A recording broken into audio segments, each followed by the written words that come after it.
And now I'm going to share my screen. Kristen, Kristen, am I pronouncing your name right? Hello, welcome. Thank you. Yes, that's correct. That's how you pronounce it. I'm never good at this stuff. I have a pretty severe learning disability that names just throw me off at times on that. So I'm never sure of whether I'm doing that. So, okay, I'm just going to officially start this and then we will get going. Stop share. So you're seeing that. Welcome to the Here to There show. My name is Luke Bouchard and I'm grateful that you can join me today. I'm really looking forward to sharing some content today. I don't have a guest speaker because I don't have a speaker on Friday. And what I'm actually thinking of doing, as I stop sharing here, is that because I have I'm a chief marketing officer for Expanse A out of Ireland, and I'm also working at a company out of Texas as their, I don't know what my title is with the marketing director or something like that. I find I'm running out of time. And I'm actually thinking that I'm not going to be doing many more of the Here to There show. And because I just don't have time for that. And also my Friday guest speakers is something I'm also going to be letting go because it's just too much work to find guest speakers. And I've had a bad taste left my mouth with a few people who have committed and then they haven't followed through. And it's just like, I don't have time for this. So just officially that I haven't made a full decision if I'm continuing with the Here to There show, but the Widen Your Gaze with the Friday segment where I have guest speakers. I'm only going to have guest speakers when people show up and there's no effort. I was introduced to one woman and I wanted to, we had an interaction back and forth. And I said, hey, can we Zoom? And she responds back, hey, can we set up a time to Zoom? And she responds back, well, first of all, why don't we do this? Why don't you tell me what you're about? Why you call yourself a brevity specialist? Let's do that first, and then we'll go from there. And I responded to her by saying, I don't have the time to put an email together to convince you to have a Zoom meeting with me. Like, I just don't have the time. I'm not going to do that. And so I just find I'm having to be more and more discerning with my time. So that's why things are not going to be continuing with the Here to There show and the Widen Your Gaze. I plan on doing the webinars that I've been doing until my time doesn't become available or until I have too much time or I don't have enough time to do that. So what I do plan covering today is one of the models that I use on how do I move people from point A to point B. This is called the Here to There show for a reason. It's because it's all about how do I take people from one place to another in my skill set. Now, whether that's either video production or executive coaching, doesn't really matter. It's still I move people from point A to point B. So the Here to There show. And I'm just going to ask some questions first about whether or not anyone has any specific questions they want to ask me about either executive coaching or positioning themselves in the market as an expert, video production, because I would happy to talk about that and then show the model I was going to talk about before. So yes, Chris. I I think I can think of like one or two uh, hot topic questions now, and I may have a few more to shoot at you coming through the show. But um, first, a statement that yes, I would like to thank Luke for having given me the opportunity to basically help him out, as a client for the past several months. I've learned really learned so much from helping Luke out, and I really appreciated the opportunity. And I've tried setting up some of my own meetups, and I would sometimes say, hey, I'd like to bring people to this place because I know this will be good. And I generally, when I generally talk to people, I say, hey, okay, this is, uh, so I generally say, hey, Luke Bouchard is in professional coach, basically professional coach with a background in executive coaching and videography. Does that, is that the right way to put it, or is there a better way That to put works it? absolutely fine because if you're singing my praise, I'm happy. It's the referral. As we know, the referral is the best, right? That's what we want. Is we want a referral from people. So if you're singing my praises, yeah, that's absolutely fine. And yeah, I appreciate that, Chris. Thank you very much for that endorsement. Okay, so what I think I'm going to do is I'm going to talk about the this model that we use, and then we're going to go into some questions on that, just to give some teaching on this. And as I fly by the seat of my pants on this, so let me just share my screen, and I'm going to first of all, I'm just going to tell you about what I bring to the table. So that's not what I wanted. Stop that. I want slideshow. Okay, now let me try this again. Share screen.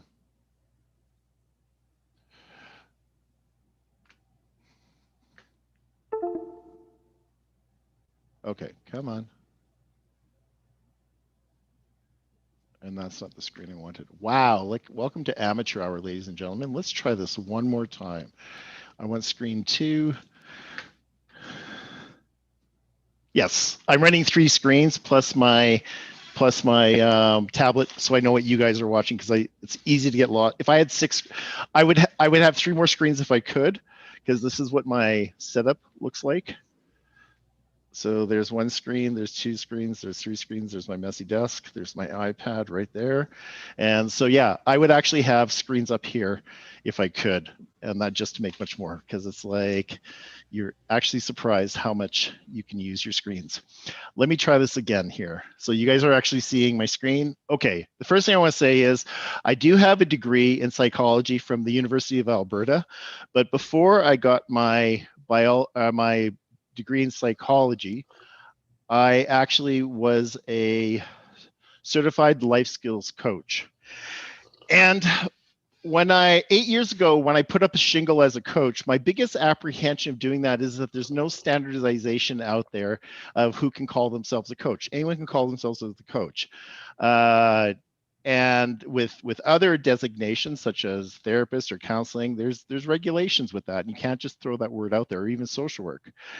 And when it was, and my training as a life skills coach was 4 months and 1,100 hours of direct supervision by the 2 master coaches.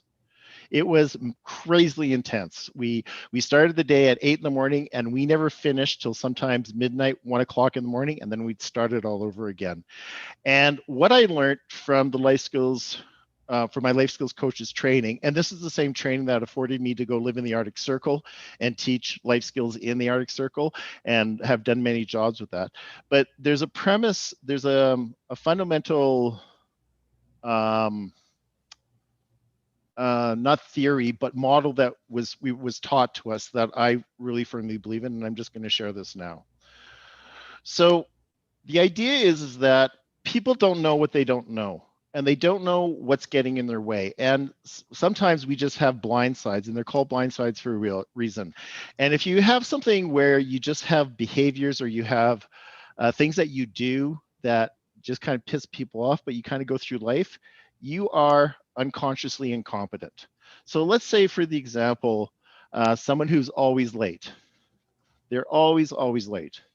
And they've never really gotten to any grief. Maybe they had people pissed off with them, annoyed them, but yeah, whatever, I'm always late. Not my problem because I'm late. They are unconscious to their incompetence.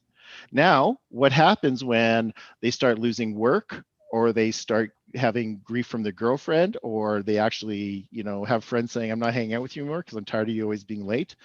All of a sudden, they are now conscious of their incompetence.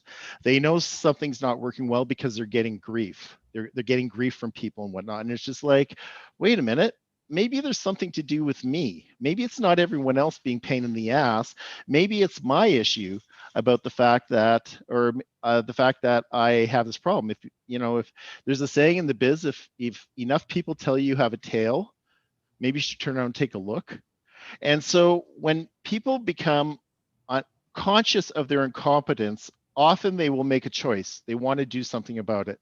And as a coach, and even as the counseling I've done with people, or the works I've done with families, or whatever, executive coach, this is where, can't see my laser pointer here. This is where people come to see, they find help. Because now they're aware of the fact that there's a problem, and it's really bitten in the ass. And this is the main premise of the fact that people only will buy when they're in pain or they have a desire.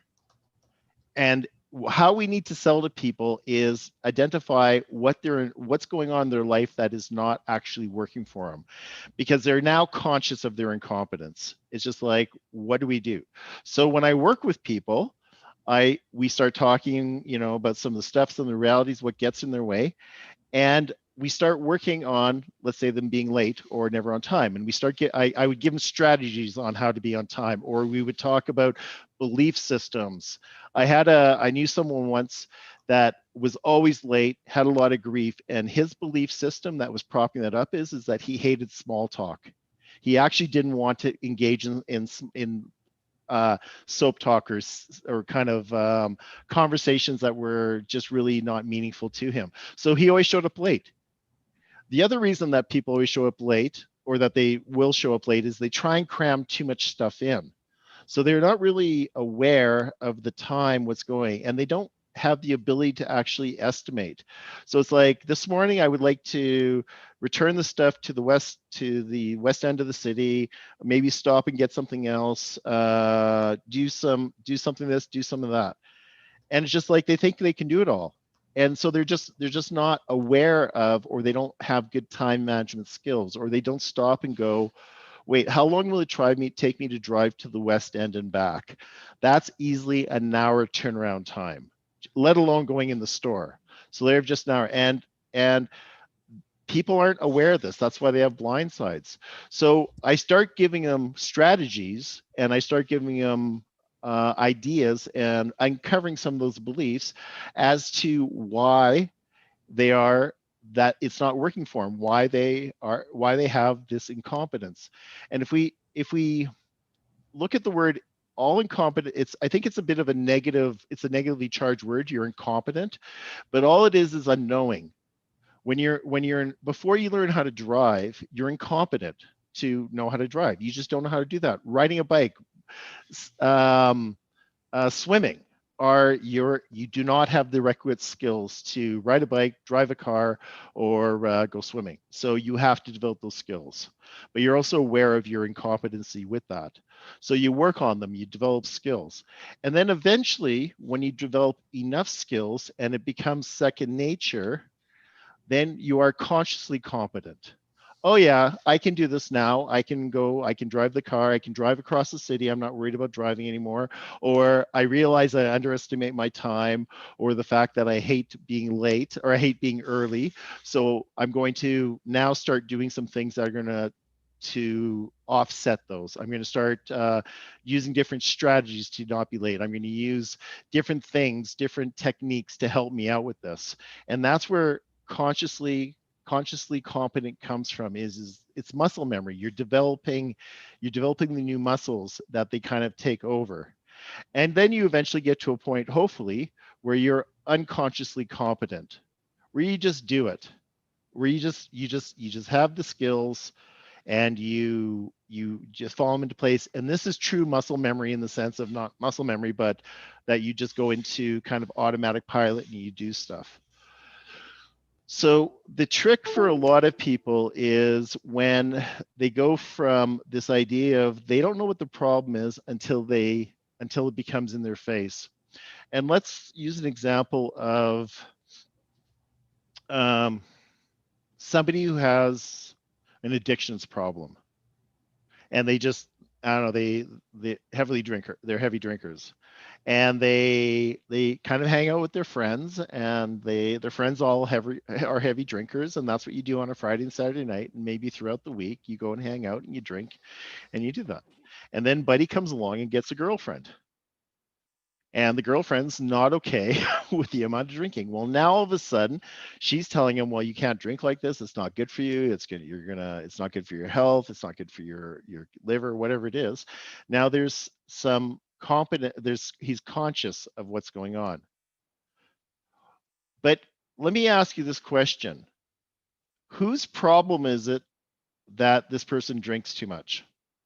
Who has a real problem? Is it the drinker or the partner? The partner, I think. You want to explain some more about that? Because he doesn't see it as a problem. Right. Like he's unaffected by it. She Yeah. is. Yeah. Until when? When does it become his problem? When more people address him about it. That's right. When she says to him, when you drink, you get angry and you're mean. And I don't want to be around you when you drink. Now all of a sudden it's his problem because she's putting boundaries down. I'm on that. And so there is a time when we don't know about things until somebody says, Luke,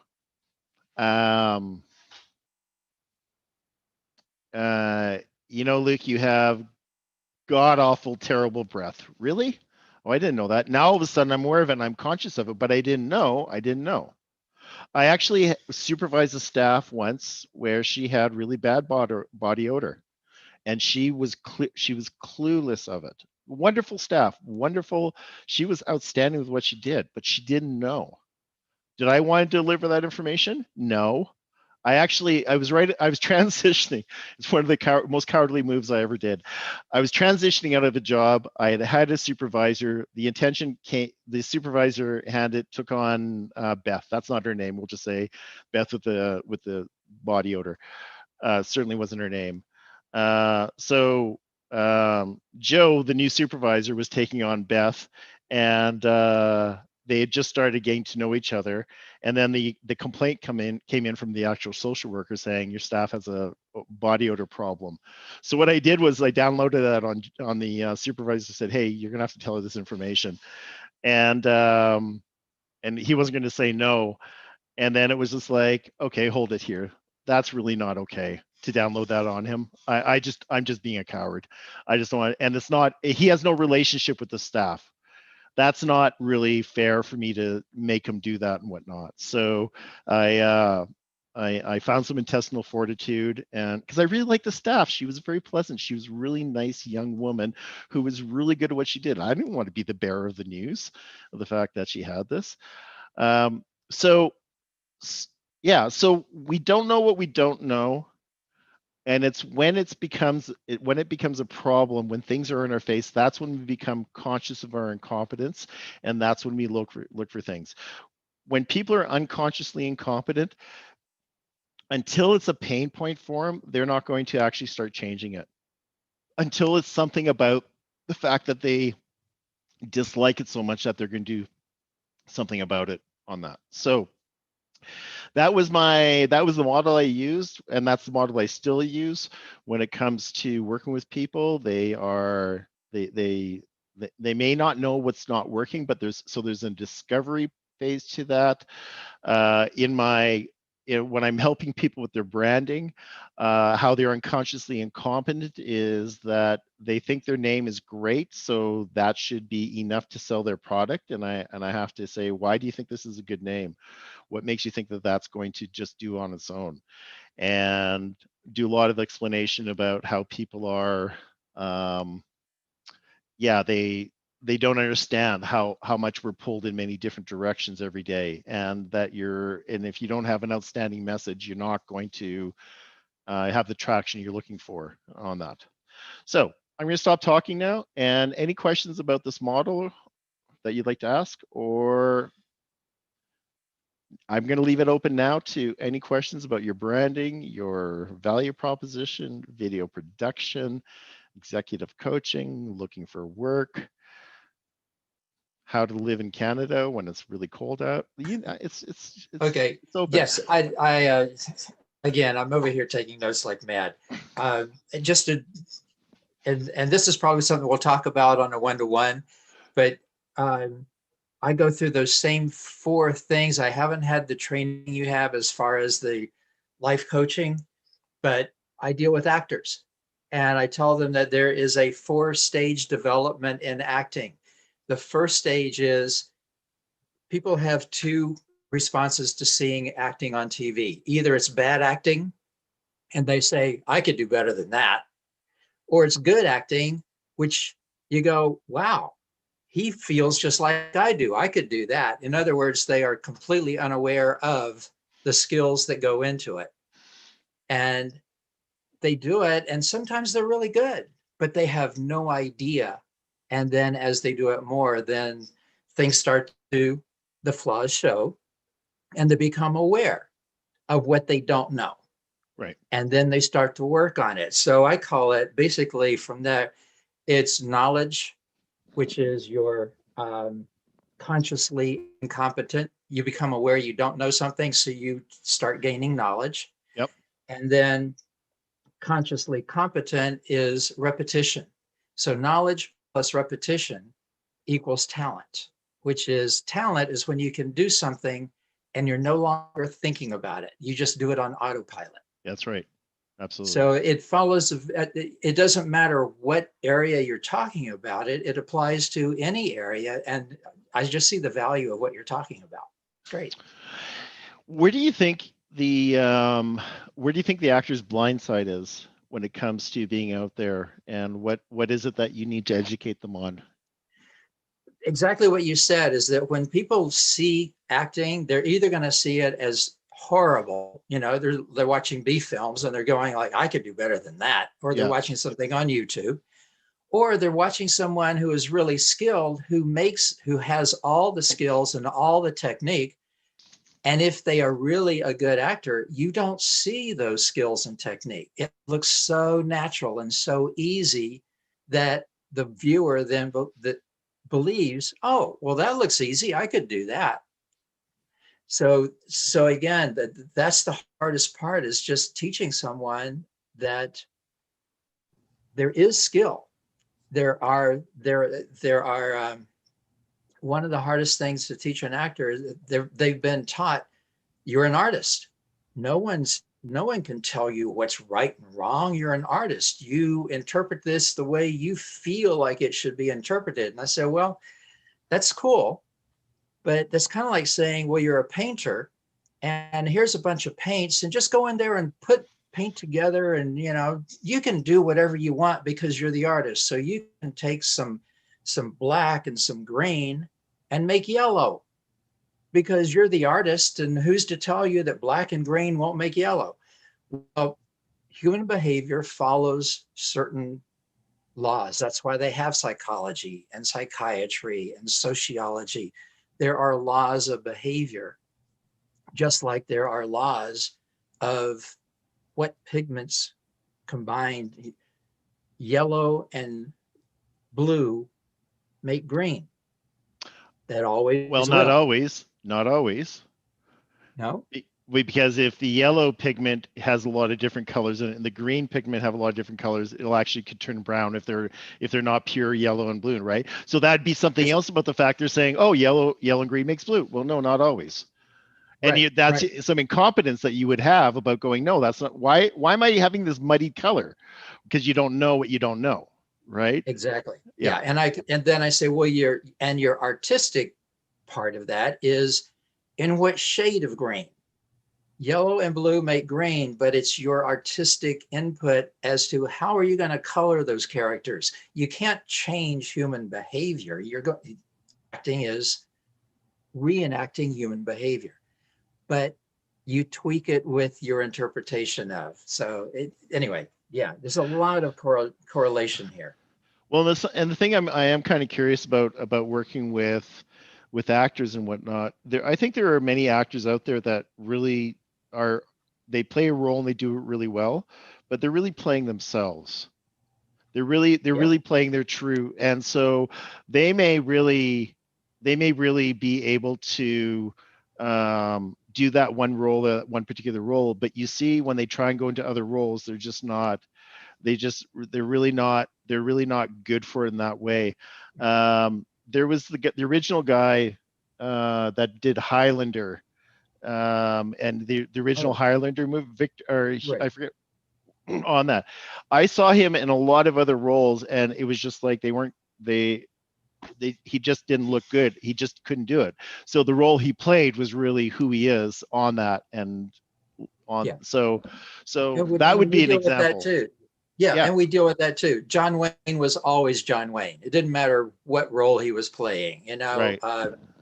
Early Clint Eastwood was always early Clint Eastwood. Now, he did start changing as he got older and moved out of the leading man. But and of course my approach to that is, so there are what I call personality actors. Mhm. They are doing their own personality. And then there is, if you want to call it, the true actor who can take on someone else's personality. They can actually immerse themselves in someone else's belief system and circumstance and actually change the way they think and change what they believe in the moment. Is that a character actor, or am I thinking Exactly. actually?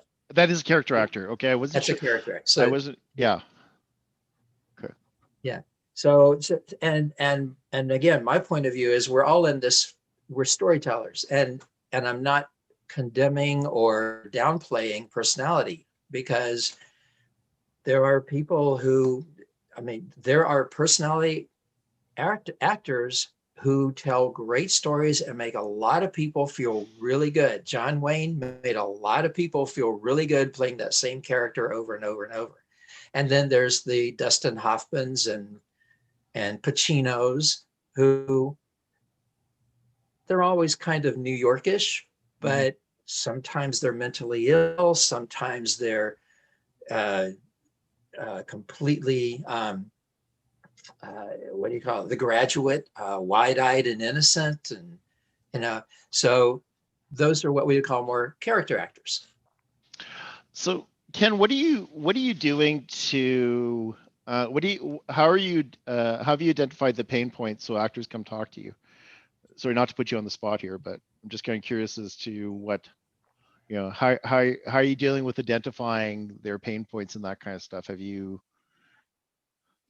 This is one of the reasons why, again, we're going to have a long, serious talk. I ran a performing arts school for about 12, 15 years, and I never advertised. I had a lot of people going through the school. They talked about me. So all I had to do was show up and people would walk in the door, and all I had to do is talk to them a little bit and decide, or help them decide, which of the courses that I offered was more in line with where they wanted to go with their career. Now I'm in that position that you were just talking about. People don't know what they don't know. And they don't know that I know how to get them there. So now I'm having to learn this whole thing about go out there and sell yourself, which I honestly, I hate. I hate the idea of trying to convince someone that I can help them when they have no idea that they need help. Yeah, welcome to my world. Yeah. Yeah. I get that. So let's just we're just going to park that, and we might revisit it. I want to open the floor to other people to ask questions, and then what we can do is, if no one does, then basically I'll revisit this with you and we'll talk about this right away. All right. So are there other questions? Yes, Chris.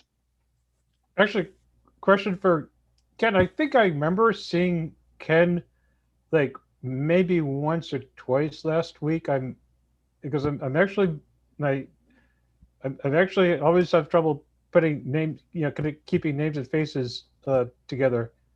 Yeah. And I don't remember if you ever introduced yourself, even, what you're, what you're doing, or what you, Was pitch?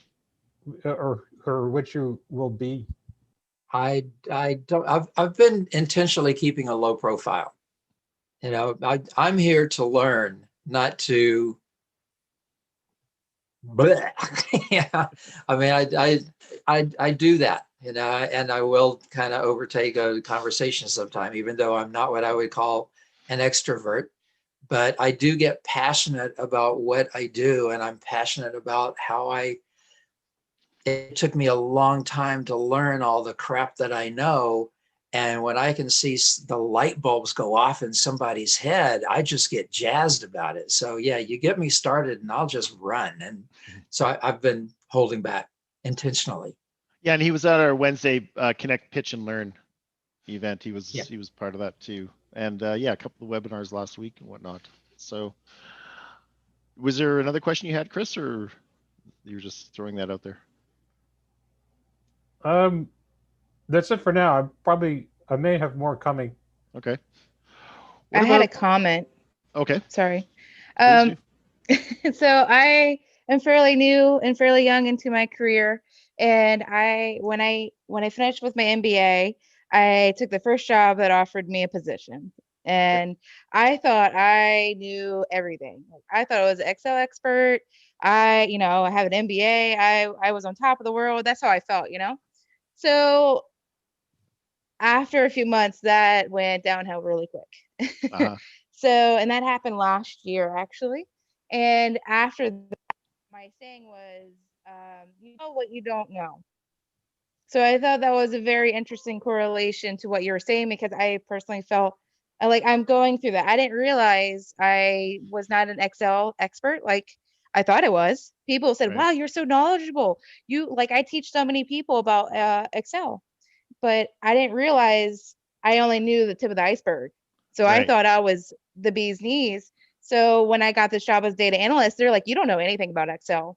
So that put me in my position, and now I'm actually learning about it. And I appreciate when people tell me, "Hey, you don't know this. You need to improve on this," because I do not know my blind spots. I don't know what I don't know. So I think that was I like how you explained it, because that people do follow this kind of standard, and I've never heard anybody else say that. So that was really nice to hear on my end. Well, thank you very much. I appreciate the feedback. And a few things about the industry that you're in. No, about MBAs. What I find interesting about MBAs is a couple things, and I know you didn't ask this, but I'm just going to give you some thoughts from my experience. I find people are very critical of people who have MBAs. And the people that are the most critical of MBAs are ones that have no education, or they don't have a master's, may even have an undergraduate. So it's this whole idea of, what the hell do you know? You just went through school for 6 years or on that type of thing, right? Now, conversely, I also do find that people with MBAs come out and thinking that they can do it all because they have an MBA.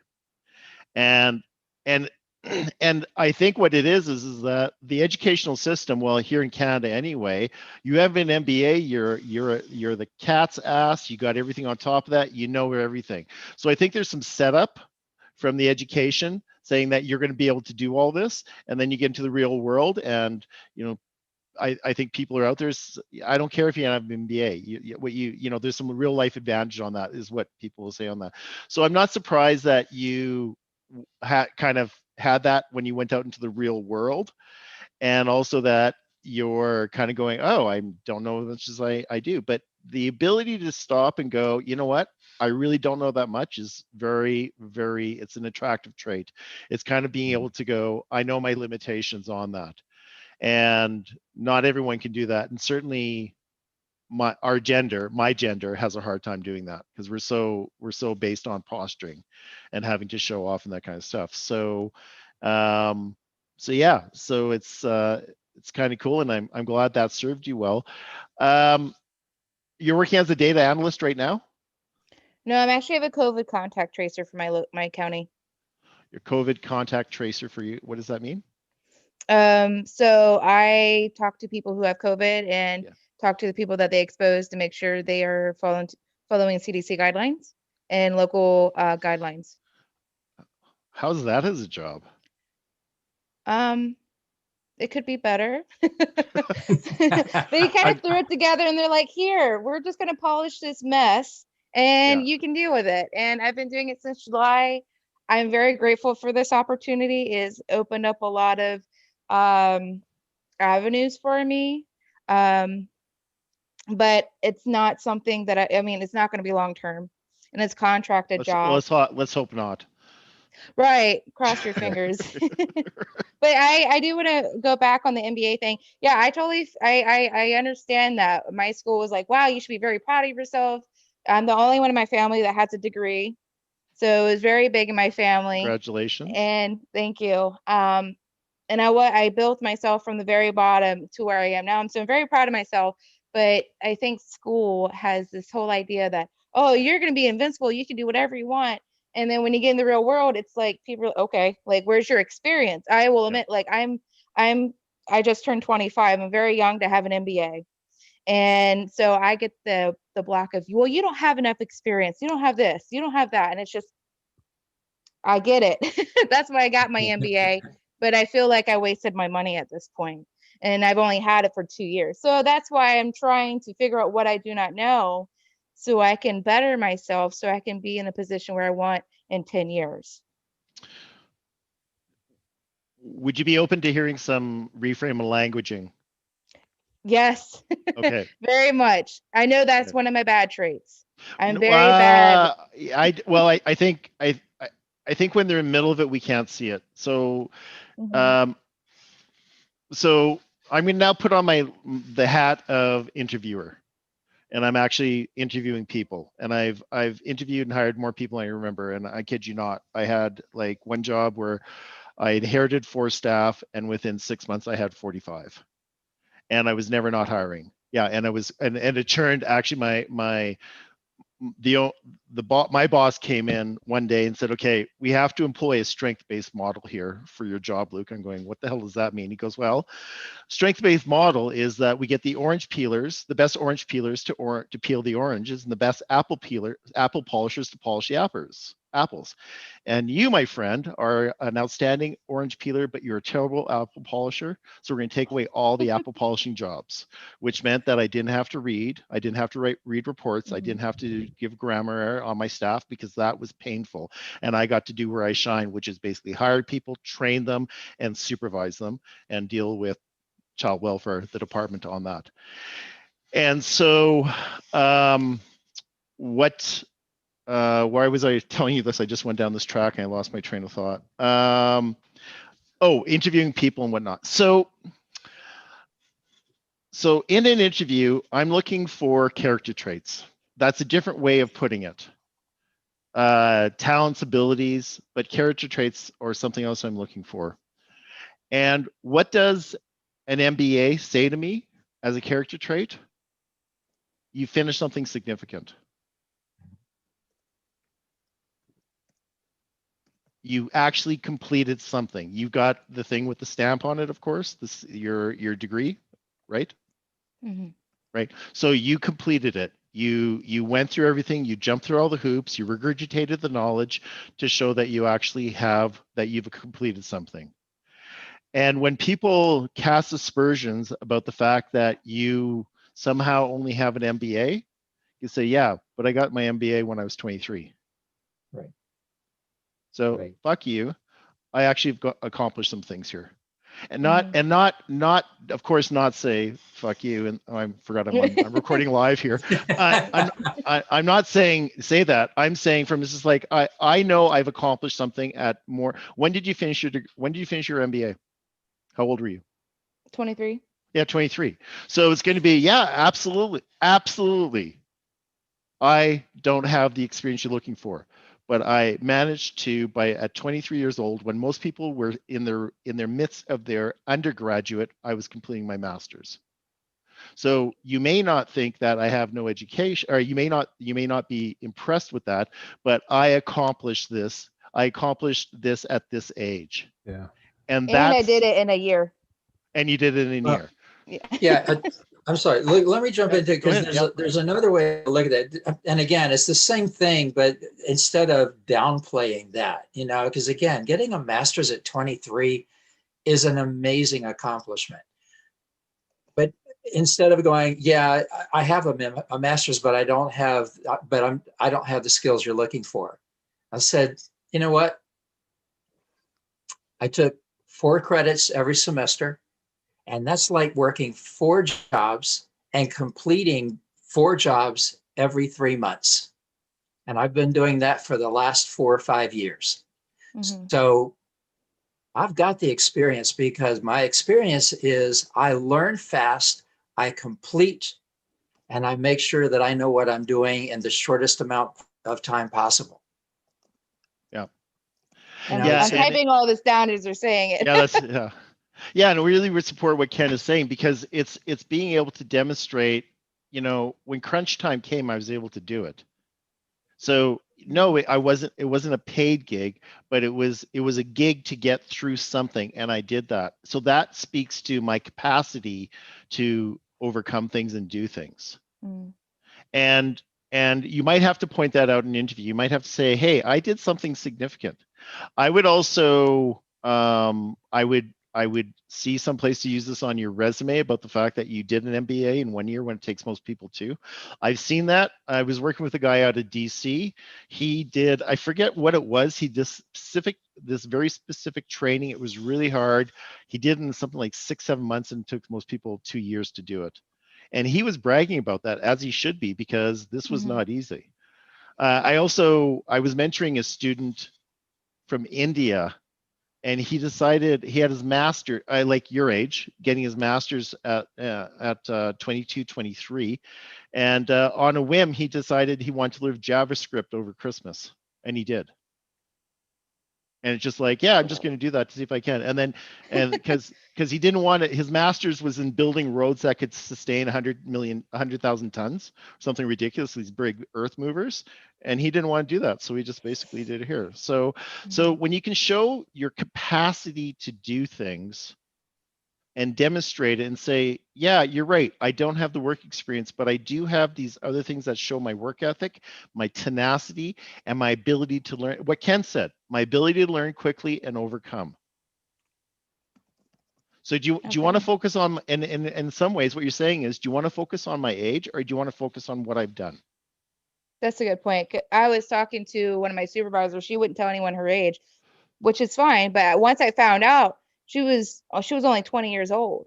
And she's like, I don't want people to judge me for my age. And I said, I'm going to start doing that, because I've noticed a lot of people do that. And that's not fair to me, because I am very capable of doing this.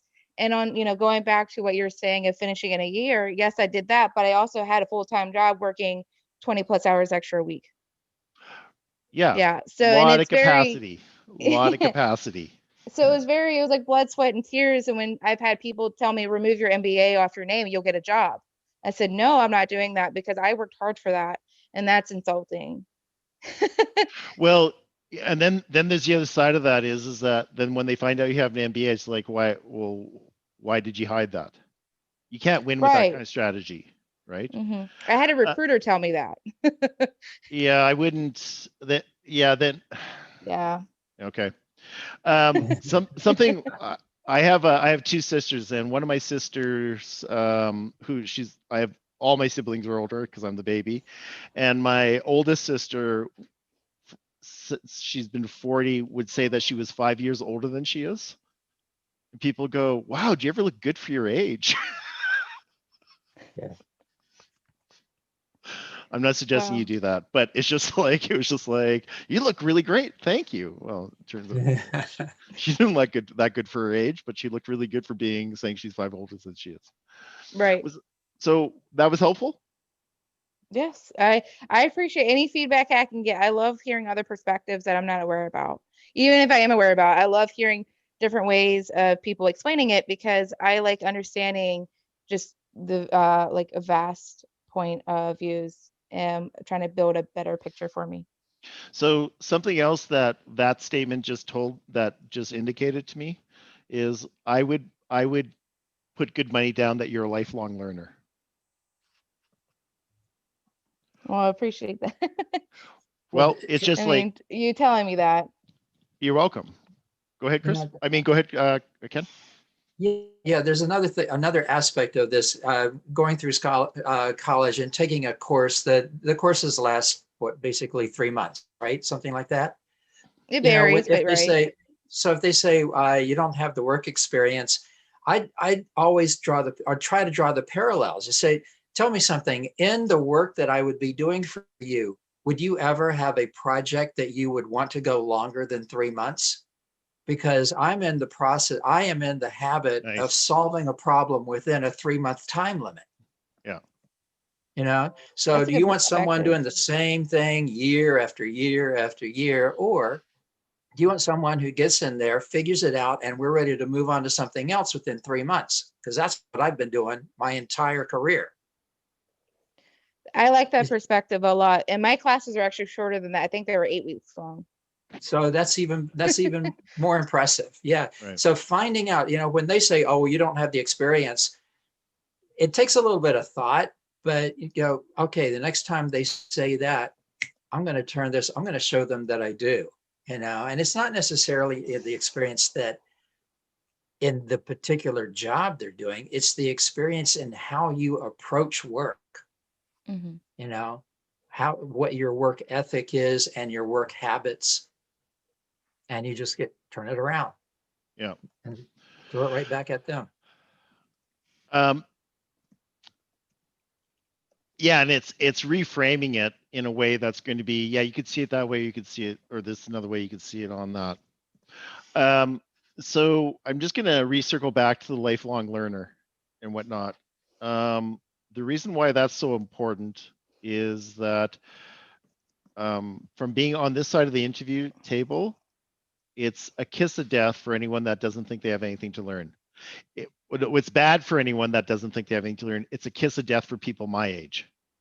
Because then you're a curmudgeon and you're an old fart and you can't teach an old dog new tricks. And so to illustrate that you enjoy learning, that you are a lifelong learner, means that you're always growing, you're always expanding, you're always trying to, you're testing your limits, you're finding out more. And especially if you're in the machine learning, or not machine learning, but in the analytics space and whatnot, that's very important in the job. It's about the fact that you're always learning on that. And sometimes, unfortunately, people who are doing interviews don't know what they're doing in interviews, unless they've been trained well or have somebody that really can guide them on that. There's a lot of people. So you might have to say, hey, what can you, you could say that, but I think of it this way. I'm going, oh yeah, that's a really good point, right? So Makes sense. Yeah. Yeah, I just took a LinkedIn training and it was about interviews, looking at the interviewer's point of view. And they said half the time they don't know what they're talking about. They just get the answers to relay it, but they remember how you made them feel. Yep. So it may not be what you say, it's just how you feel. I mean, like a good mixture of the both in my understanding. Yeah, well, people, Maya Angelou said, people are never going to remember what you say, but they're going to remember how you made them feel. Mm-hmm. So, which is absolutely so true. And So my question would be, and again, this goes hand in hand with how I tell people to interview for whether it's an acting job or a regular job, or whatever. It's like, you're right. Remember how you made them feel. So then the question is, what is it that you do that is going to make them feel good? What can you do specifically that is? And so going in there saying, well, I need to make them feel good, but I don't have a clue how, is one way. But so I'll just throw this out here. Here's what I tell people. There are only 3 things that interviewer wants to know. If I tell him, I am going to make your job easier, you are going to look great to your boss, and you're going to love seeing me come through the door every day. So no matter what question they ask you, like you were saying, well, if they say, well, you don't have the experience, you've got a master's, but not the experience. By coming back and saying, well, my whole career has been solving problems within an 8-week process. I can't imagine you wanting someone to take longer than 8 weeks to figure out any process that you have. In other words, I just told him, I'm going to make your job a lot easier, and you're going to look great to your boss for having hired me. Yeah, and the background of all that, which is just another way of saying what Ken's saying, is they're looking for a good fit. Right. They're looking, and also a good hiring leader running in the back of their mind is, how much support is this person going to take before they can start earning their keep? So if you're demonstrating you're fast on your feet, you learn really quickly, you're able to do that. You're able to learn quickly and overcome obstacles or overcome stuff, then that, and being a lifelong learner, then that basically gets you to that. Yes, Chris. So I was just going to tell about this kind of an experience in interviewing. Probably one of the this is one of the best moments I've ever had, probably the best moment I've ever had in interviewing. So I was interviewing in I was in California. So I was getting ready to graduate, and you go through all the interview process. There's this little building, and one company after another comes in to interview uh, students. And I had taken a course. This is the mid 1990s. I took this whole course on this like object-oriented programming paradigm in C++, which was where it pretty much became popular. And it was still pretty new. And the guy who interviewed me, he's like the president and founder of the company. It started. I think they were actually in like Pascal, like from the 60s or 70s. This whole language, and it was pretty. No one's using it anymore. And so he's in. Everything's like procedural, and I was really gung ho about object-oriented programming, and it became pretty clear that he was very reluctant to consider object-oriented programming. So I said, okay, I'm just gonna just take it easy and just let it go and see what happens. And then at one point he showed me a piece of paper with requirements. There's like security software, and this is like 25 years. They're like information hiding, abstractions, and a bunch of other stuff. And I see it as like, hey, object-oriented programming really solves these problems. And you could just see it's like, yes. He says, yes, it solves all of these problems. And this is, so in terms of the background, I think he was trying to figure out whether or not to even get into object-oriented programming. And it just pretty much made the interview on campus. I did not happen to, I did go for an on-site interview, and I did not end up getting the job after the on-site interview. But I just wanted to bring that up as an example where, he was very reluctant to get into a new programming paradigm, and I basically convinced him to really take a serious look at it. Yeah, because often people are kind of stuck in their own ways, right? And they don't want to do something different, and it's kind of like just leaving them, on there. And sometimes we just have to get people to see it differently on that, and that's where also confidence comes in and feeling like we're able to do that. We're coming up to the top of the hour. In about 6 minutes, I'm going to play a video because I do that on these. I'm wondering if other people might have questions. You're here, Jake, Ria, Mary.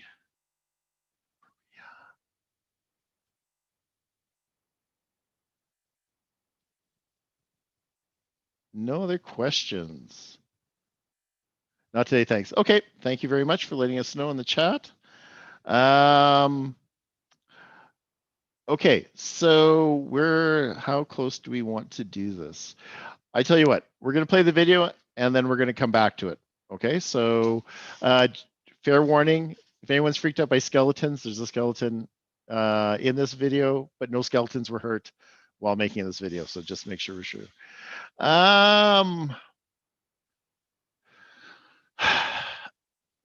Do we want to hear a quote from from Theodore Roosevelt, Joseph Campbell, or Aristotle Onassis? Anyone have a choice on what quote they'd like to hear from one of these three people? No? Okay, let's go with Theodore Roosevelt. Okay, just let me get this set up here. Oh, no, we don't want that one. The reason I want Campbell. Yeah, we're gonna go with Joseph Campbell because that one was actually shot in Denver when I was down there for work. So, okay, so let me just maximize the screen here. The screen. And we're in 3. So this is 82 seconds long. And I am just going to use the washroom when you do this, so I'm going to mute myself, and I will be right back. So here we go.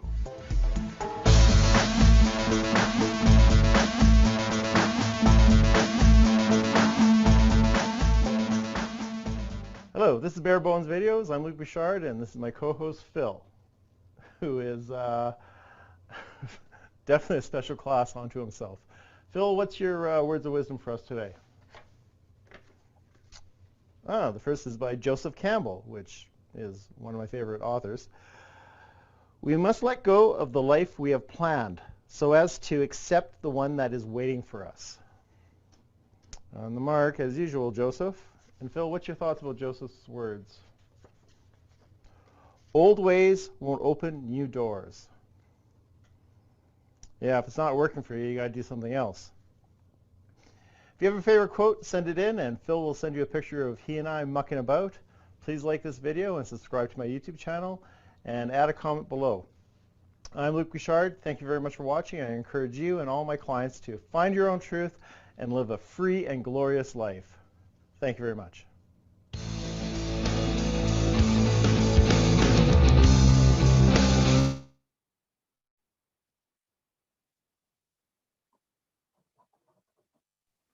There we go. All right, that silliness was brought to you by a guy who has too much time on his hands. Too much time on your hands and the things you can do with a skeleton. I actually own, right now, I own 4, 5 whole skeletons and 2 that are kind of not quite whole and whatnot. And the reason I call my Phil is short for philosophy. And that's why I call him Phil. And it was a way to try and engage my clients, or trying to get more engagement and whatnot. And it was just like, I want to shoot more content. And it's just like, well, what do people watch on the internet? Well, they watch cat videos. And I thought, well, that's pretty stupid. Then I got past my judgment and realized, wait a minute. Stop being judgmental. Why on earth why do people watch cat videos? Well, it brings them relief. It gives them a break. It stops them from what they're looking at in their day to actually have some feel good about themselves. So I thought, okay, well, maybe I could do something like that, really short, to the point, not overly pointing out I had a coaching service, but just kind of mention it in there. And it was the first quote that I did was by Anne Lamont, and it was, what was it again? You can take the monkey off your back, but the circus never leaves town. That's kind of like my favorite quote by her. Anyway, so thank you for indulging me in the shenanigans of a video. I don't think we lost anyone, so I'm never quite certain if that. Okay, other questions? Let's continue with, and I also have some actually other videos I can show that are more serious. It's a video series I have, so I can show those, but I'm just wanting to know if people have questions right now.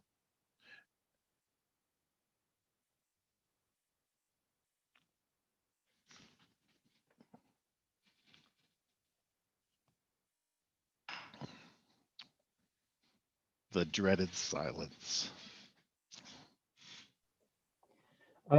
Okay, Luke, well, I'll open it up then. Going back to your 4 steps to becoming unconsciously competent. Mm-hmm. Again, starting with someone who doesn't know that they don't know. Do you have, or when you're working, do you have like specific on a weekly scale or something, things that they are to do? Is it more about if you understand it, then you'll be able to move forward, or go out and do this between now and the next time we meet? And well, yeah. So there's one thing about developing skills and developing abilities and whatnot. So I had an online program. It didn't go anywhere, where I was teaching men how to be more comfortable with women, and I was definitely playing the sex card, about, get the girl of your dreams and that kind of stuff and whatnot. And one of the exercises I had for them was to actually, so it was, in this example, and this is not going to be, it won't be rocket science for anyone here, but it was like, you have to actually build up some tolerance for approaching women if you want to meet a girl. So the first thing is, do you want to get a girl? Yes, I want to get a girl. Okay, well, in our society, it's the man that pursues. I hate that. It doesn't matter. It's still done. That's right. That we still need to be the ones that are going to put our best foot forward on that. So if you want a girlfriend, you're going to have to overcome this. And so what I would talk about is their investment in securing that if they approach a girl for the phone number, and how important it was for them to get that. So the success was, if I approach a girl, I have to get the phone number. And I'm going, we're going to do things differently. You're not going to approach women and talk to women for the sake of getting their number. You need to develop that muscle memory. You need to get used to and saying to a woman, hey, what do you think would go with the salmon if you're in the grocery store? Or I'm new in town, what should I do? So those are skill sets that you develop, and then you get past that, and then you stack and you do the next thing and next thing and next thing. When it comes to the unconsciously incompetent, that's about the fact that they don't know, they think they're a good actor, or they think they're fine, or they don't, I don't like, why the hell can't I get an audition? What's like, I don't know why I'm not getting the audition. So their pain point, they're conscious of their incompetence, but they don't know what it is. So they would come to you, well, let's just do this, right? Let's do a little mock. Hey, Ken, I understand that you coach actors. I'm having all these auditions. I'm going through these whatever. Anyway, going through all these auditions, and I'm spending all this time, and I've seen what other people do, and they're really not better than me. I don't think they're that much better. It's not as if we have the Jim Carreys that I'm competing with who show up for the interviews. These are all just pretty, accomplished on that, but I'm not getting anywhere. I'm not getting that kind of traction. So, maybe you might have a tip, maybe you might have an idea of what's happening on that, or maybe we can do a consultation where we see if it's a good fit between us, that kind of stuff, right? So it's that point of entry of saying, I need to augment my information, but I don't know what's different on that. Right. So this may not be a great example, but no, actually, I think I recently talked about Tony Robbins. Was that on one of my last week? Did I mention Tony Robbins? Mm-hmm. Okay, on that. Yeah. So that was another thing of just someone not knowing what the difference. So the story is, a writer calls up Tony Robbins and says, hey, Tony Robbins, I'm a writer, you're a writer. I give live webinars. I give live presentations. You do live presentations. I have weekend retreats. You have weekend retreats. I make 10 million. You make 100 million. What gives? And Tony Robbins apparently said, well, what are your 5 closest friends? How much do they make? And it's just like, they all make $10 million. He goes, well, that's the point. All my 5 closest friends make $100 million. So right there was the awareness of basically going, who you hang out with is a representation of who you are. And now all of a sudden that person's going, oh, wait, am I kind of complacent with whatnot? So I think that, so to begin with, your biggest task is drawing attention to the fact that you actually have these skills. Right. Yeah. And the way I would approach that is I actually do give a very tangible exercise for them to do based on, so my question would be, so what kind of roles are you going out for? You said you're not getting these roles. What kind of roles? I said, well, I'll go out for anything. I said, well, if that's the case, then that's kind of like saying you are a Ronco slicer, dicer, chopper, you are the one kitchen utensil that can do everything, and you can get, and if they hire you, they don't need a stove. Yeah, that's right. Isn't that great, Ken? Yeah, I'm all that. Isn't that great? Yeah, except that may be true, but it's not what you think or what you know. It's what other people think, because you're going to be hired to play the role other people believe you're right for. So let me give you a little activity. Okay, I've got 5 questions here. I'd like you to go out this week and find 25 different people that you do not know, and just engage them in a conversation and get them to tell you. So I'm going to ask you 5 questions, and you've never seen me before. You'll never see me again. You can't hurt my feelings. Let me ask you this. How old do you think I am? And what do you think I do for a living? And am I married or not? Do I have kids or not? What kind of car do I drive? how far did I get through school? And by having 25 different people or 30 or 100 answer those, I know that I will always be hired to be the guy next door who has a college education, who is a white collar worker, because I've been out asking those people. The truth is, my dad was a bricklayer, and I can get out in the yard and build just about anything you could want. But I have to know enough about corporate because I get hired to be doctors and lawyers and that sort of thing, which I've never done in real life. But I know my type. So once I can show someone that you may be able to do all that stuff, and yes, I can play an axe murderer, but now I know based on my questions that I am going to be a Ted Bundy type murderer. I'm going to be the murderer who looks like I'm trustworthy, I'm your best friend, and you would trust anybody with me, as opposed to a biker, or you see what I mean? Yeah, So you'd be a tough sell as a biker. exactly. So I have now shown them, oh, wow, I never thought about it like that. Oh, okay. And then just by doing that one little exercise, I've introduced the idea that maybe they don't know everything about what is best for their own career. And then once you get that one little thing in there, then they're more open to, so what else do you know? What else can you teach me? And then it goes from there. Right. Oh, what was my question? So it's okay. A couple thoughts, and I just remember that's why I got splintered there. So first of all, somebody once said to me, you can tell someone's skills or you can tell someone's knowledge by the questions that they ask. And if you ask really hard questions, it actually suggests you should probably be able to answer those questions on that. And so part of the thing, Ken, is that clearly you were able to ask those reforming those questions that are going to either reframe or see it differently or plant that seed of going, wait, there's more here on that. But it's getting people in front of you, which is the issue. You said you had a school that you're doing, a theater company or a school? Right, it's a school. Okay, on that. And you never had any problems finding students? No, we were open. I ran it for almost 20 years. And I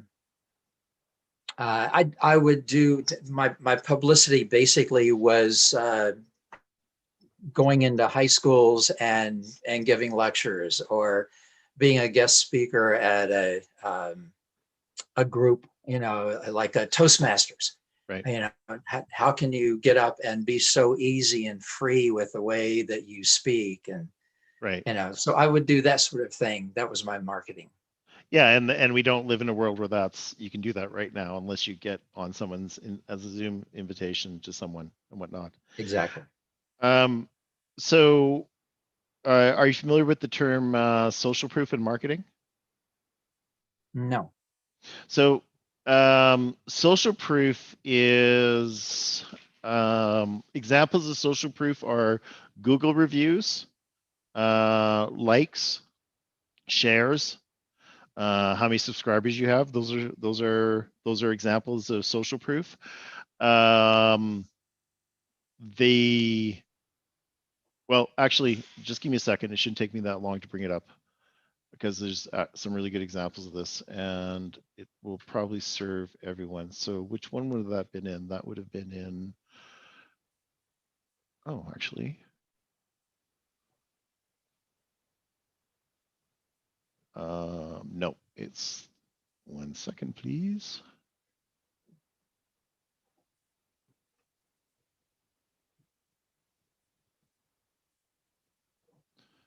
Come out, wherever you are.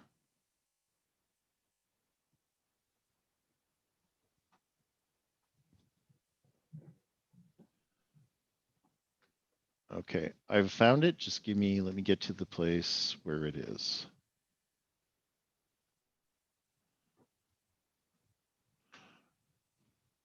And share from my current slide. Okay, so this is in my, I'm sure you were in this webinar, Ken, but anyway, I'll just, for everyone else on this, maybe I'm wrong on this. So this is a flyer that came to my mail, and it's for a dentist, and you know that because they have their logo. Oops. They have their logo here. It's a dentist office. So what do we see? Front and center is something called social proof. This is social proof. So what do we have here? We have a dentist. We have a group of people, presumably a family, and everyone's got a big old shit-eating grin on their face. They're very happy with the dentist service, right?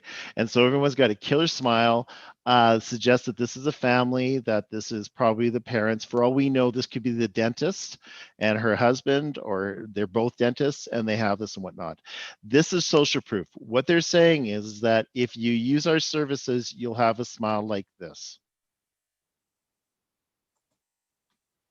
Another example of social proof. So what do we have here? We have early bird special from this Dr. Green, and look how much real estate this picture is taking. It is, but it's besides the price and the brand. This is in the format. This is very, very prominent. We even have 35 years in service. This is another form of social proof. Having Christine, having your degree is another form of social proof. Your MBA, it's a way of actually proving you've done something. So here's another one. What we have here is, Luke, yep. I'm sorry. I'm working on a new computer here, and I don't see the shared. Do you guys? Because I haven't done it, for God's sake. For God's Thank you, so Ken. we're all just sitting there. I didn't want to I'm interrupt. thinking I'm the only stupid one out here. And so Yeah, none of us no, see I it, love. right? Yeah, it was a test to see who's paying attention. Okay. Never presume. Running 4 screens. Okay, sorry, from the top again. So what we have here is images of and thank you, Ken, images of a family, right? So they all have big old beautiful teeth on that, and this is a form of social proof. And then, so on that, so we look at this next one. What we have here is a woman, or presumably a woman, someone with a child, enjoying themselves. This is a form of social proof. This is another form of social proof. Sorry, Again, Luke, yep. There's a thing in your screen.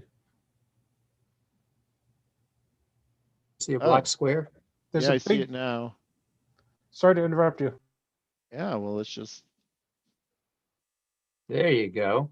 Okay.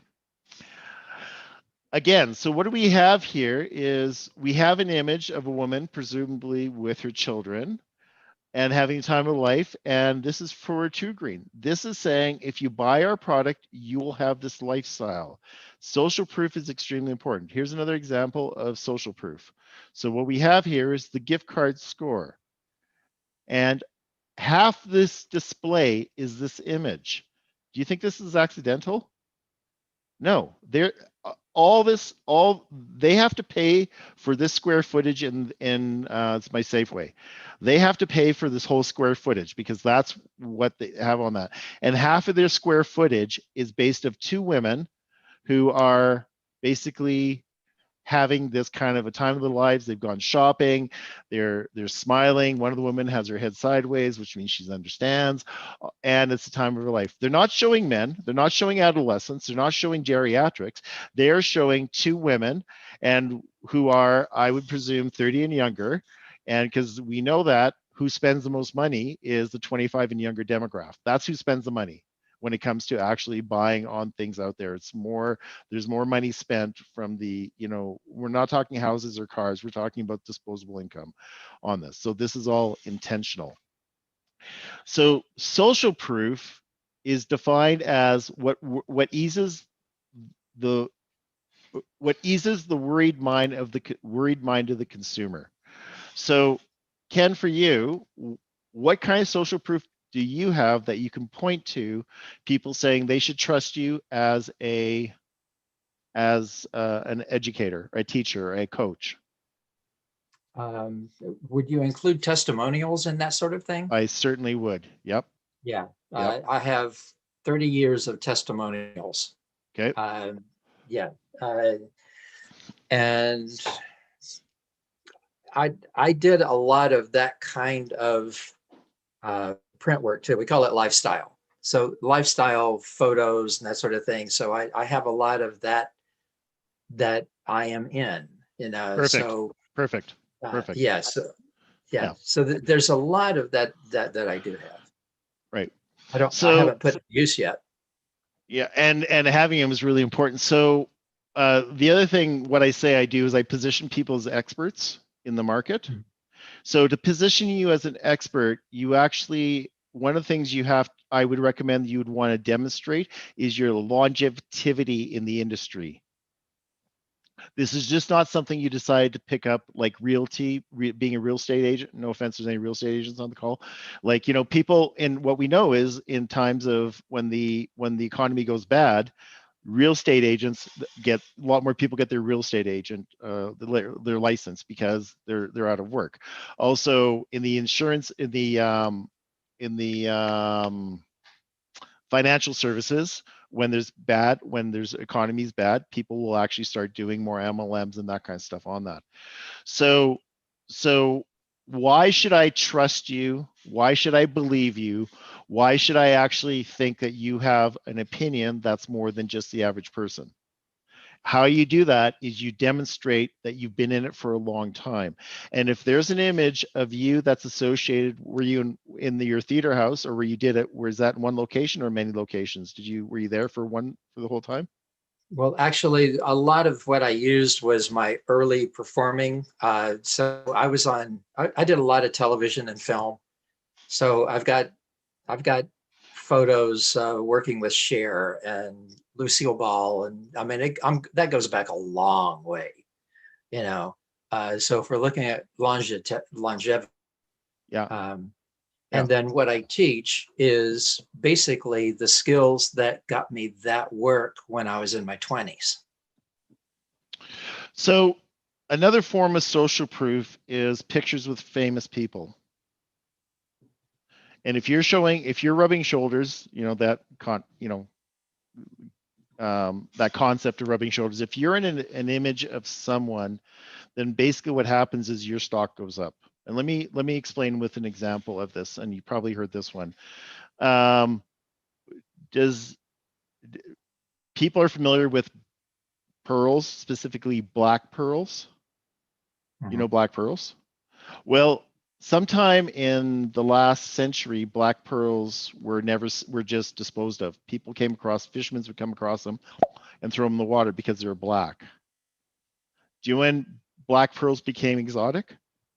When Tiffany said they were. Tiffany started selling them.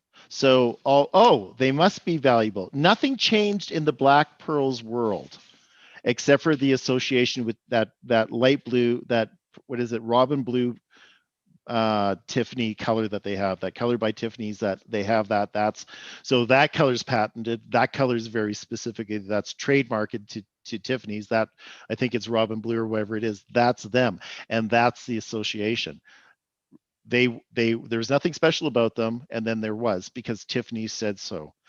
If you can show yourself next to Cher and Lucille Ball as part of your longevity, what you've actually been in the industry, then your stock goes up, because Cher is Tiffany's and you're the black pearl.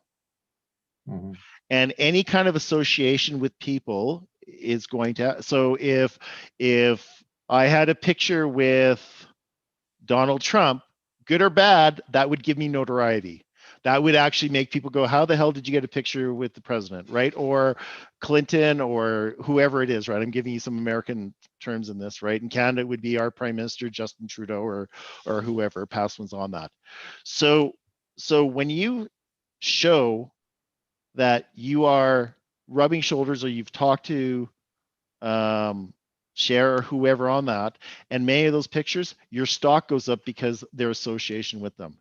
And this is how you can demonstrate that it's just nothing that you've just done. You've just decided to go into acting because, or teaching acting because you had nothing else to do with your time. This is about a passion.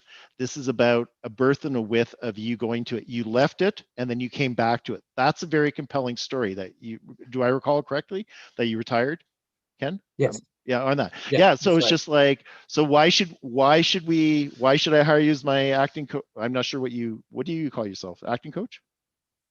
Yeah, well, actually, my son convinced me to go into I teach the same thing that I've always taught, but my son, Different who lens. is more the IT guy, says, Dad, you know, you got the worst business plan I've ever heard of. Your target market is the starving artist.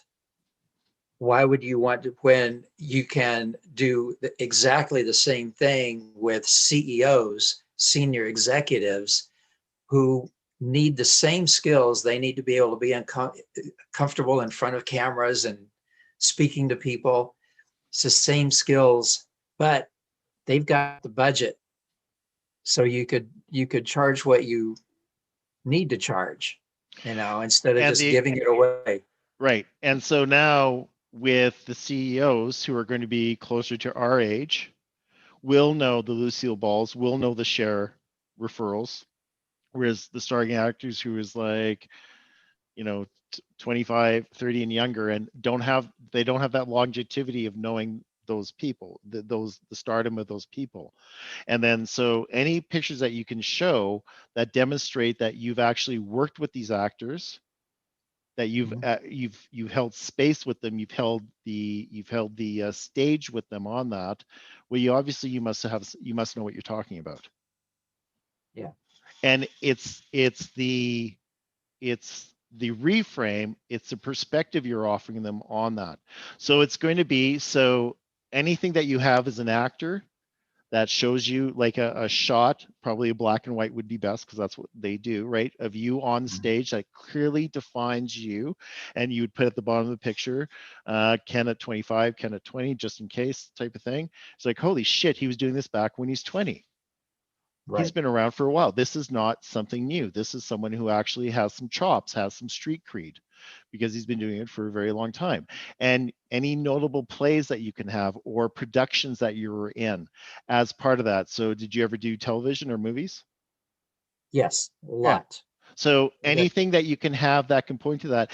And what you want to do, okay, so the CEO of Expanse AI, I've just recently suggested to him a video series that I think we should produce, that I want him to produce.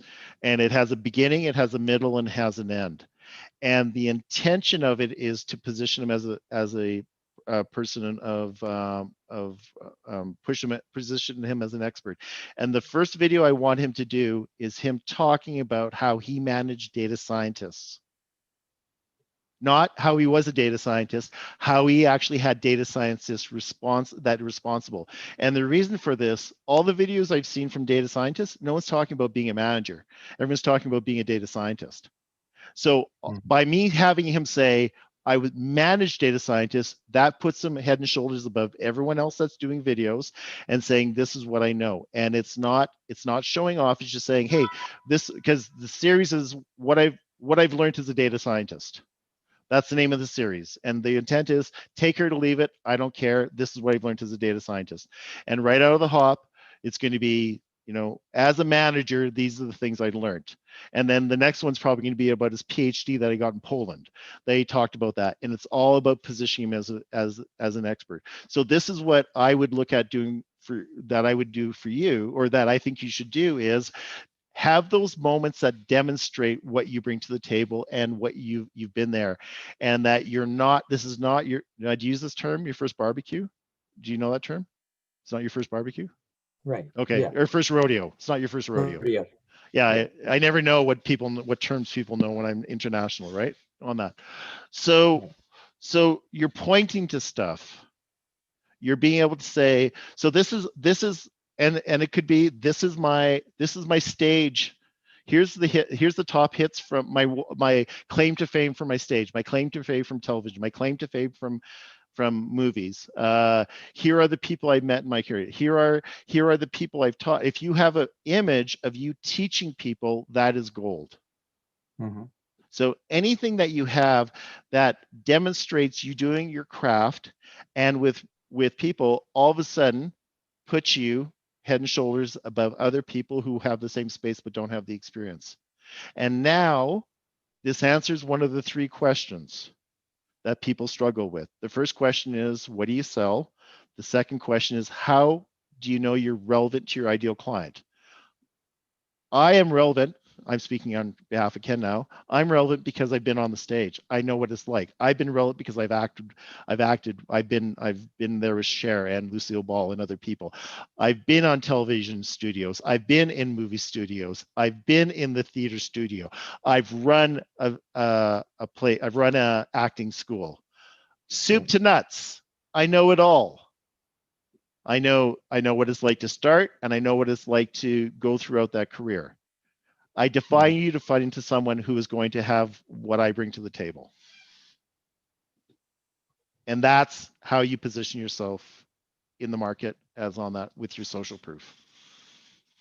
That's great. I've Any got some work to awards? do. Yeah. What's that? Any awards? I yeah, related. A couple of the shows that I did, I started off as a dancer a long time ago. So they got into acting and then choreography. And I choreographed some kids shows, and the choreography on the shows got awards. So I don't have like national acting awards. There's recognition, there's public recognition with Yeah. either a piece of paper or a little statue that says that you have that. I have tons of certificates from my school. My school won awards all the time. Okay, then I would recommend, and I'm not saying redo your whole space, but they should be displayed. Yeah. They should be some things, because you don't need to see what it is. All you need to see is the seal or something that basically makes it official. And if you have these, and then, any kind of trophies or anything like that, because that builds your reputation as someone who has done stuff, has accomplished things, that you just weren't a career actor, you were a career teacher, you went to that whole level. And even with the choreography is that, hey, I've done a lot in this industry. I've gone from dance all the way to acting. I've been a stage actor, I've been a TV actor, whatever the term is, I'm not sure, that I've been a movie actor, those type of things. I know the industry. I know what people are looking for. I used to teach people. So images of you on stage, images of you on a TV set, images on you on a movie set, if you have any of those, are absolutely gold, because that's interesting. Oh my God, that's how interesting. That's a movie set. It does look like what we see on TV, right? It builds your reputation. You teaching to people is also very important. So if you have where you're standing up and people looking at you and backs of heads, all of a sudden is one of the best ways to propel you to an expert. Because why would they be listening to you if you weren't an expert? Right. Yeah. I have stills with the headset on and the cameras and directing TV shows, that sort of thing. Yeah. So yeah. Yeah. So that's what I think is one of the ways you start distinguishing yourself from everyone else, is show what you have and your longevity, your background. And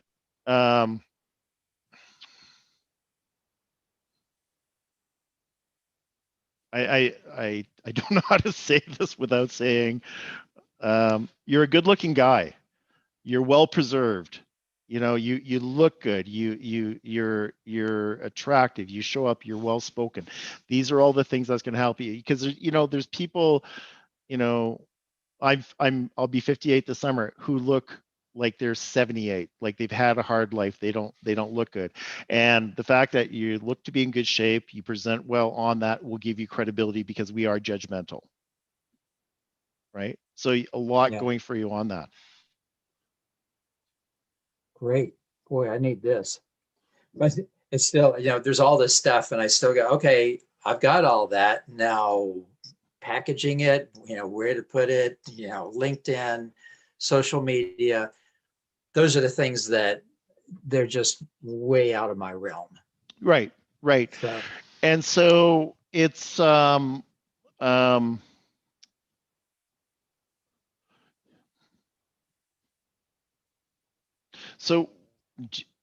you've heard me ask the question, what do you sell? Apple doesn't sell computers, it sells ease of use. Nike doesn't sell shoes, it sells a lifestyle. What are you selling? I sell comfort and comfortable communication in stressful situations. When I'm dealing with the CEOs, and we talked about this the other day, none of them are going to say, I get nervous or I'm fearful. Mm-hmm. But they all will say, yeah, I'd like to be more comfortable when I'm up there in front of cameras. So I sell comfortable communication in stressful situations. Can I tell you what I think you sell? Okay. Confidence. My mentor wrote a book called Confidence and Clarity. Okay. And that actually, we used his book as a textbook for years, but Right. interesting that you would use that same term. Can Right. I just, Yeah, go ahead. sorry. Yeah, no apologies. When you were saying your spiel about Lucy and Cher, like, I know who they are, and I'm only 25. I love Lucy. And so when you're talking about your life and everything, I was like, wow, holy moly, that's great. And you said, what do you sell? He said confidence. And the whole entire time you're talking about your life was actually making me feel more confident myself because of your confidence and what you've done. Just wanted to point that out, that you do come off that way. And that's that. I mean, I was like, wow, I want to be more like him. Oh, great. And Thank you. it was, and also he had more, I'm guessing here, and please disagree with me. He also had more credibility because he wasn't posturing and saying, I'm all that in a bag of freaking chips. He was stating it as a matter of fact. Yeah, and casual. I don't like it when people are like, well, I am this and this and this, and like you're playing on the same level, which I respect more people if they're like, I'm a human too. I'm not above you because I have met people, like I would love to have met Lucy. I'm like thinking, wow, I'm so jealous of him. Like, but I'm only 25. There's no way I could have really better. So, but let me ask you this question. Does that position Ken, no offense, but does that position Ken as a dinosaur? Him knowing Lucy? No, I don't think so. I mean, I think I'm a little bit different from my generation because I do like older things because I grew up with an older family. So grew up with my grandparents. So to me, that's normal. That puts me on the same playing field. Because people my generation, I'm just like, oh my God, they're so young. But then I'm also their age. So, but I don't fit with them mentally. So for me, I feel like clearly. right. So I kind of put myself as an oddball, and I don't use my perspective as like people my age because I do not relate to people my age. Yeah, Kristen, you and I would fall into the same bracket as well. So I'm 25 as well there. And they've always said that I've had an old soul and I don't quite fit into the demographic as well. So I wanted to take a couple of notes just about the things that we had talked about today to sort of formulate my question. So a couple of the big points that I noted was like to Kristen's point as well with the MBA versus the real world circumstances and factors that play into whatever industry that you're in there. And then the really important point that Luke had brought up with the trend setting and with the Black Pearls by the Tiffany's there. So I work in sales and trying to essentially figure out the market demand and the customer demand and the lead time that you need to have with that for the seasonality of whichever products you're dealing with.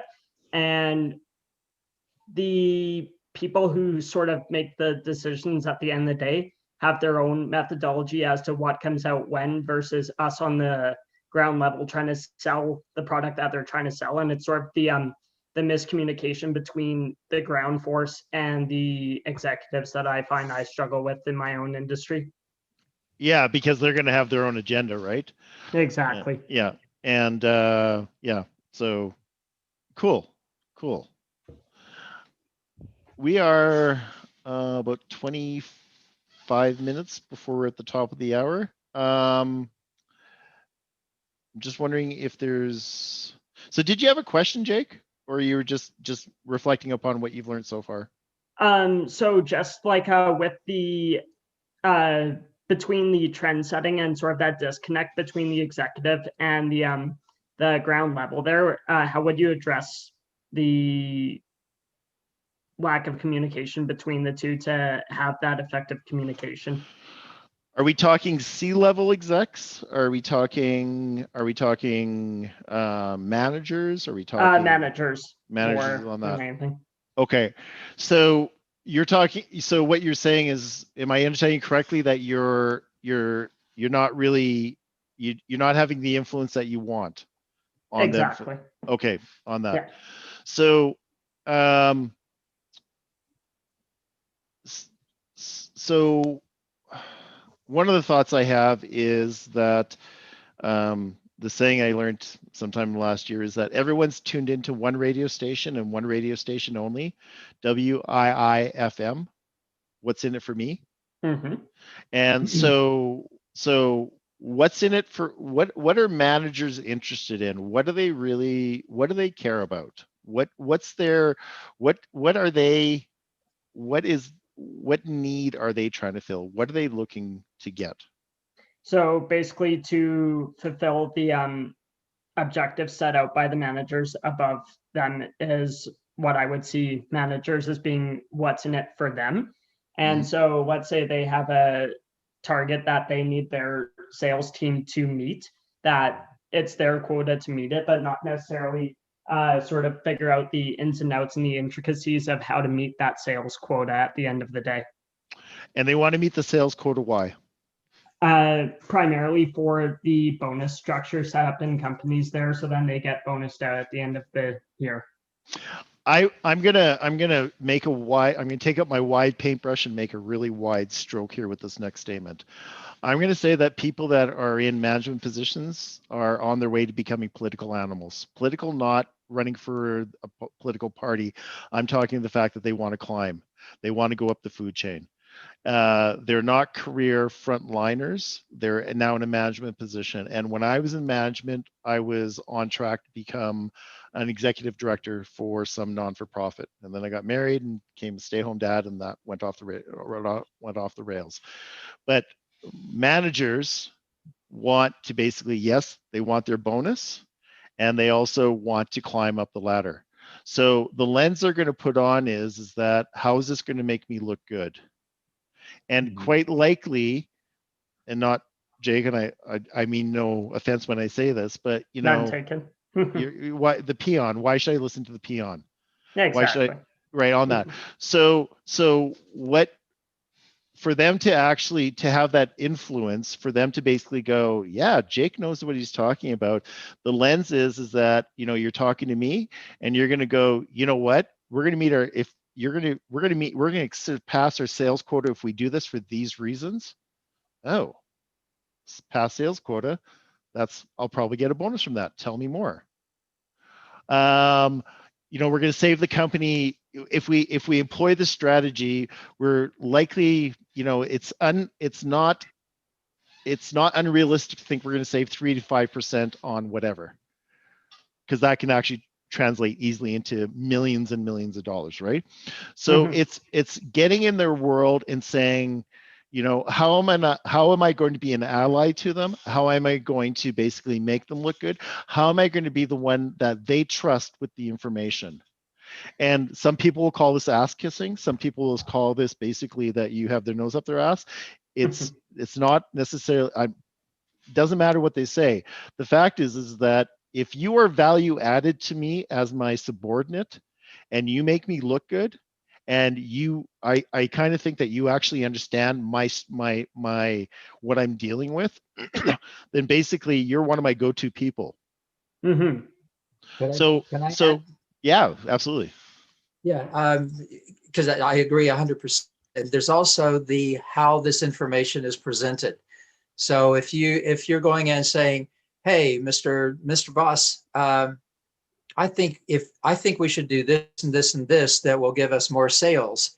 And everybody's going to, if it's that, as opposed to, hey, You know what's Mr. wrong Boss, with this company? what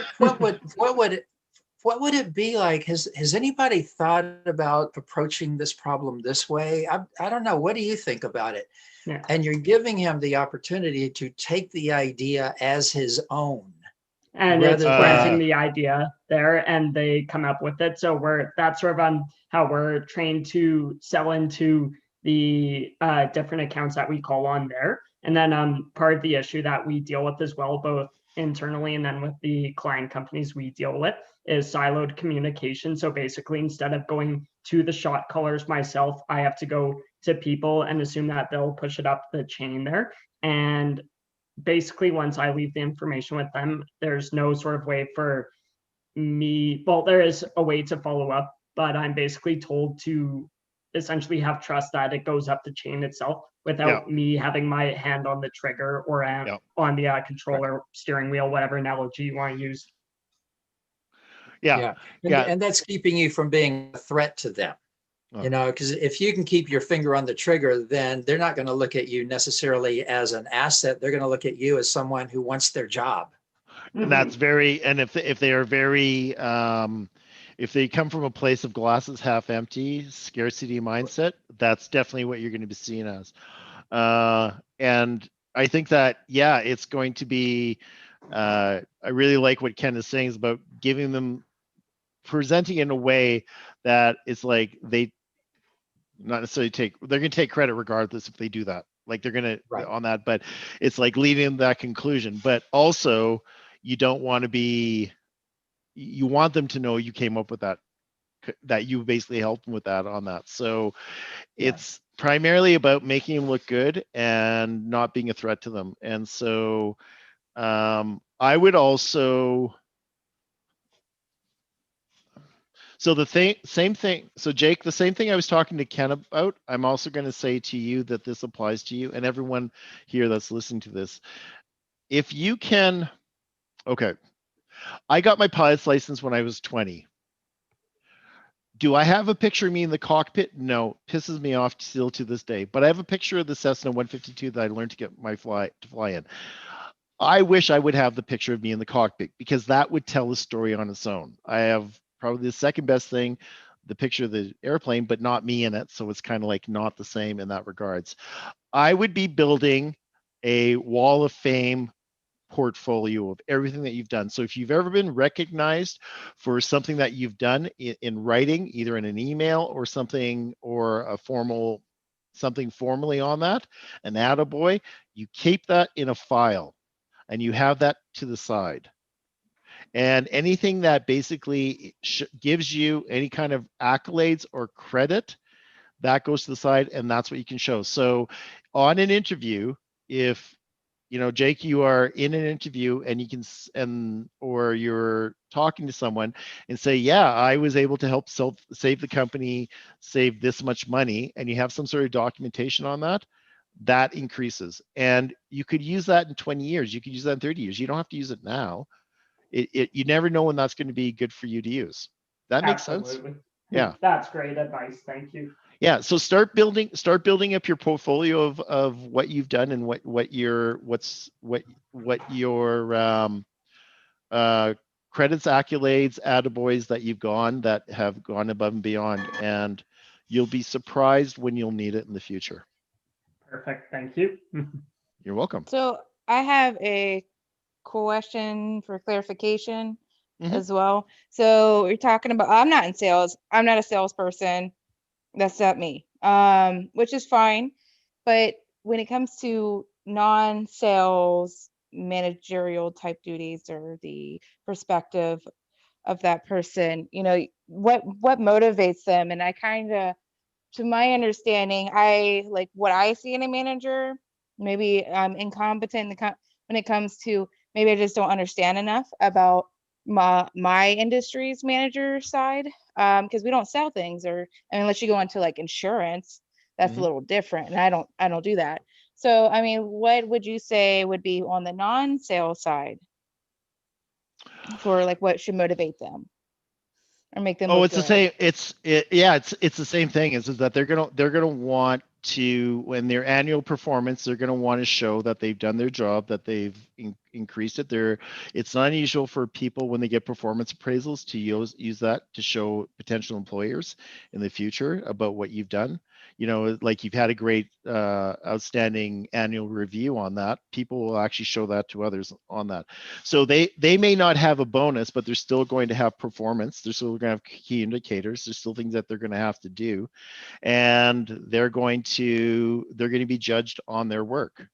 There's some sort of accountability, and the fact that they're probably going to want to do that. So it may not be in sales, but it might be saving a department so much money, or that they're able to implement, idea to implementation in a much faster time, right? That could be a claim to fame or bragging rights, saying that we're able to take it in this much shorter period.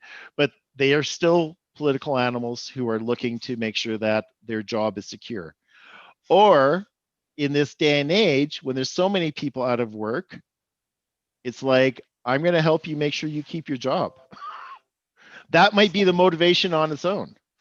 So on that note, the first thing I wanted to mention with Kristen, that you are in sales. Yeah. Because we're all in sales. We are constantly selling whatever it is that we do. So, you know, don't think of yourself as, oh, sales, I never do that. No, you do all the time. Every time you apply for a job, you're in sales. Yeah. But the other thing too is to not get stuck into, well, there's sales, and I understand how that applies to sales, but then there's this other industry.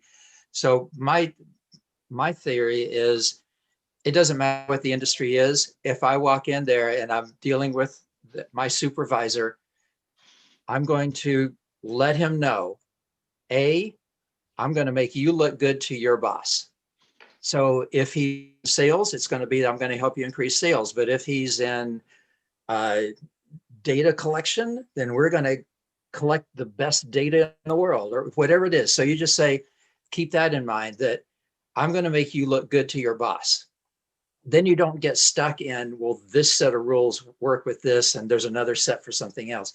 The second thing is, I'm going to make your job easier, because everybody wants to get the same money and not work as hard.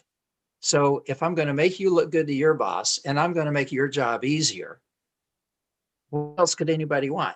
Mm-hmm. There's only one other thing, and that is, if I'm an ass, every time I walk in and I'm complaining and I'm, bitching, or am I walking in with a grin on my face and I say hi to everybody and how's your day? So I'm going to make you look good. I'm going to make your job easier, and you're going to love seeing me show up every day. What else could they want?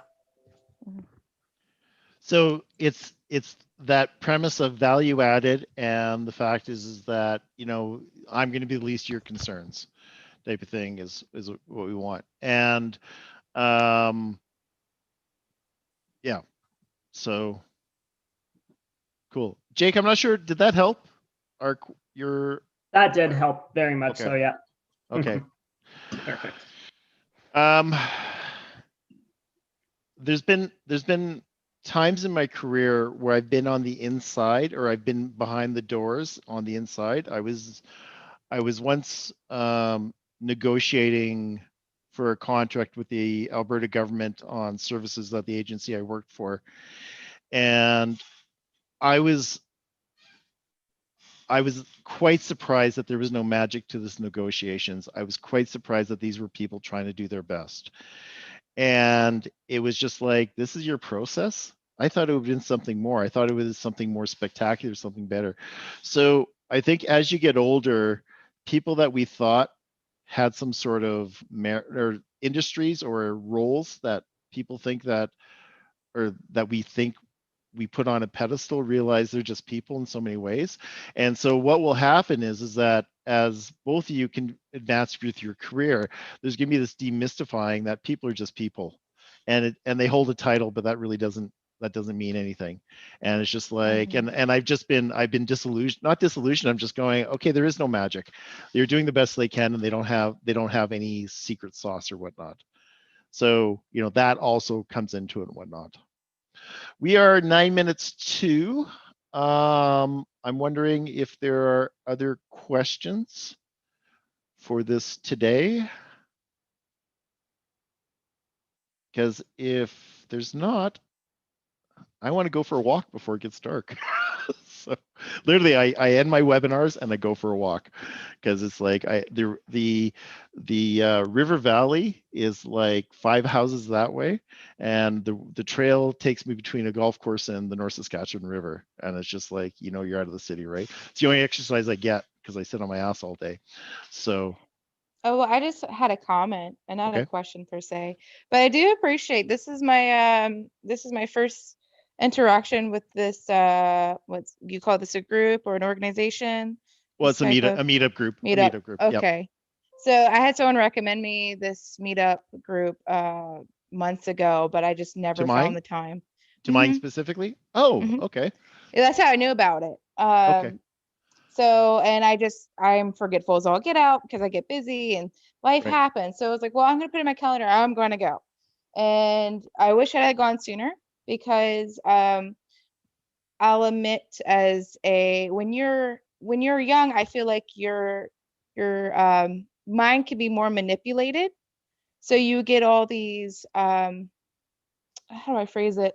You get all these ideas. Like, I've had lots of different jobs, and I've had poor management like give me all these ideas and framework. And I've realized as you're going through all these topics and through the other sessions I've gone through for a variety of other groups, that the way I have framed my brain for jobs, like looking for jobs, like, oh, I'm not good enough, oh, this isn't good enough, like my MBA but have no experience. The perspectives that I've gotten from this meeting has been very helpful for someone who has had the negative impact from other people. And when you don't realize that how much negativity you have in your brain from negative entities Right. affects Absolutely. your That's job right. search. It sure So does. It sure does. so hearing about it actually helps motivate me to say, yeah, I am worth the time of day, and I am more qualified than I realize it. Because when you have 1,000 people say, oh, you're not good enough for what you end up believing it. Eventually, if enough people tell you, you are going to believe it. And I'd just like to actually leave with one story. And it's actually an antidote from my life. I applied for a role 6-7 years ago where I was a consultant on best practices for laying people off. And it was quite literally, I would go in when someone was slated to be laid off. I went in, they was hired to basically meet with the person right after they got laid off, and emotional first aid, explain the services that the company bought on their behalf, and get them home as soon as possible. It was one of the oddest jobs I ever had, and it was one of the most rewarding jobs I ever had. And people go, "What are you, a sadist?" I go, "No, I just felt I felt honored that I could be with people once they found out they woke up permanent full time, and all of a sudden they were out of work, right?" So anyway, I apply for this job. It comes to me via LinkedIn. I don't even know this is an industry. I don't even know that this exists out there. So I apply for the job. I get the interview. I'm having what is really a conversation with the person interviewing me, and it goes very well. And then I secure the role. And I'm just like, great, this is fantastic. And then I go for my training. And much to my surprise, I was the only person in the room that didn't have a master's. Had I known everyone else had their master's, I probably wouldn't have applied for the role. And they weren't hiring people with masters. They were hiring people with temperament, a very specific temperament. The ability to handle stressful situations, not lose your center, and to be the cooler in the room, to be the one that actually is the one that's holding their shit together the most out of everyone on that. And so employers are looking for good fits. They're looking for people who they determine are going to be value added to the organization. And we do ourselves in with all this negative self-talk about, oh, I couldn't possibly apply for that. You're gonna do that. You'd be surprised. You'd be surprised on that. So unless they say in a posting, you must have, then you must have that. They say ideally, or we're looking for a candidate that does, there might be some latitude on that. So just keep that in mind when you're applying for work. Any other comments before we bring this to a wrap?